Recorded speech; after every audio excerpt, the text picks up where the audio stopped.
Please song My Child by B-side សម្រាប់ត្រួតត្រងគ្រួសារឯងស្ដាប់បានទេ ហ្នឹងហើយ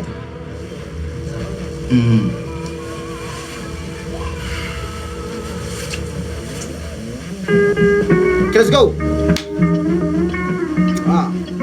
អើយស្ខ្មៃអូខេ អាយុ13ឆ្នាំបាក់ខ្ញុំមកប្រឹងធ្វើការដើម្បីស្នងរកគោចូលប៉ូលីសក្នុងពិបាកតែបានផ្ដាំខ្ញុំចាប់ទុកជាឯកសារការធ្វើទៅសោះទ្រង់ដើម្បីជួយគ្រួសារ ហ្នឹងហើយ នេះល្អតែតាខ្ញុំខ្សែសងខាមិនគ្រប់ចាំពេលទៅធ្វើឲ្យខ្ញុំសាននៃការ អូទៅវាស្អាតណាស់ តាមពេលនេះបាត់ទៅណា10ឆ្នាំផុតទៅនងក៏ចៅនៅតែនឹងតា Yes បានទៅចៅចៅជានេះខ្ញុំបាត់ទៅគិតហើយនៅពេលនេះ ពេលនេះ មានកម្លាំង